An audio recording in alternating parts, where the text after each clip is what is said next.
those were eyewitness accounts shortly after the gunshots were heard at Bondi Beach. What authorities have now confirmed just moments earlier in a press conference to the Australian public was that 12 people are dead, 29 are injured. They are still investigating if there was a third offender. All right, to now discuss matters further, I'm now being joined on the broadcast by Josh Roos, Senior Research Fellow in Politics and Religion, Deakin University, joining me from Melbourne. Josh, we were speaking moments earlier. There was a lot to speculate at that point, but we stayed clear of that. As of now, we've got confirmations from the authorities. 12 people dead, 29 injured. Is this the worst terror attack that Australia has seen? Unfortunately, it looks that way. It's been designated as a terror attack almost immediately, which also indicates the evidence is overwhelming. Josh, as far as the offenders are concerned, the gunmen are I would say now the terrorists are concerned.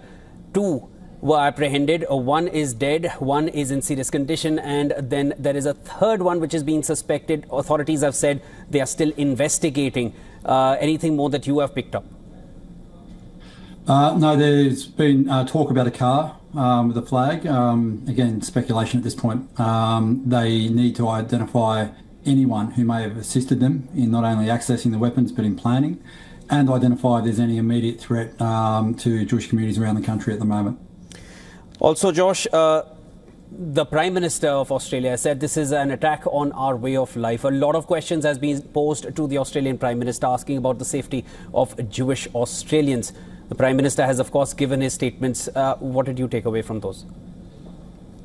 Look, I think there's nothing he can do but take this incredibly seriously. I think he's received a lot of criticism over the past 2 years for not taking anti-Semitism seriously enough.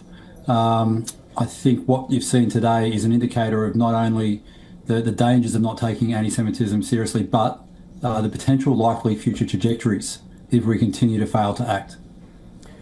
Josh, earlier you had mentioned that Bondi Beach, it's an iconic beach, draws tens of thousands of people. Ambulances are commonly seen. Police deployment is very much there. How much more is required to halt or to stop something of this scale from happening again? In the context of the size of the gathering, the sheer geographic spread of the beach, the response appears to have been very quick. If it was a less iconic beach, it may well have gone on for some longer period of time. I think ultimately it's almost impossible to police public spaces, particularly in a country like Australia with a history and tradition of gathering at beaches and venues such as this. It's almost impossible. You can't set up, weapons scanners and metal detectors at entrance points. So we've got to have a deeper look at not only how we secure public spaces, but also what we're doing about access to firearms, particularly for people who have been identified as being on ASIO watch lists, and how they're accessing those. Josh, when we speak of the firearms, again, the officials have said that they are not, revealing more of the investigation as of now. They are going to be looking into it, but hunting is not uncommon in Australia. And this, how do you curb something when guns, of course, legally can be obtained? They can be stolen too. There are a lot of ifs and buts. But as of now, what would be the immediate steps for Australian authorities and police officials essentially to be taking? Well, we've got tens of thousands of hunters, and the vast majority of them, use their weapons safely and legally. And it's important not to stigmatise entire communities. Understood. In this particular instance, the access to the weapon by someone who was on a watch list is a clear indicator of a problem and a breakdown. But it's also an issue. I mean, if this was a semi-automatic weapon as opposed to single use, which it appears to have been, we would have seen a much deadlier outcome. And to that extent, you can't take away risk entirely, but you can mitigate it. And in this particular instance, it appears that that mitigation, that is not allowing people access to semi-automatic firearms, has probably saved a great deal many more lives. Josh, there are also reports which suggest an improvised explosive device was found in the vehicle of one of the gunmen. Of course, these are reports, nothing that the authorities mentioned or spoke about in their official statements and remarks. and responses to the media. But when you have a populated area, a densely populated area like Bondi Beach, tens of thousands of people, and any kind of a hint of an improvised explosive device, what kind of a scale of an attack were you expecting this, or could one have expected this to be? Yeah, what's quite interesting is that there was only at this point 2 known individuals, potentially a third.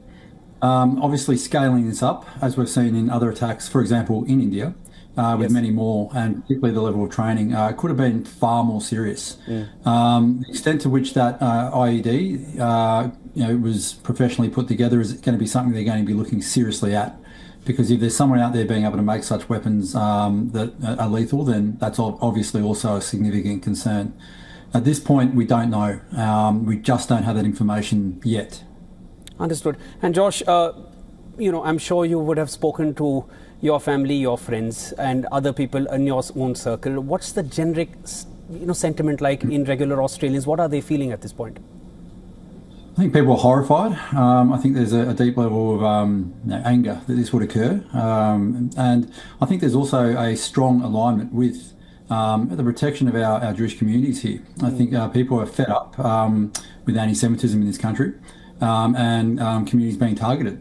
And I mean, there's obviously significant political divides over international relations.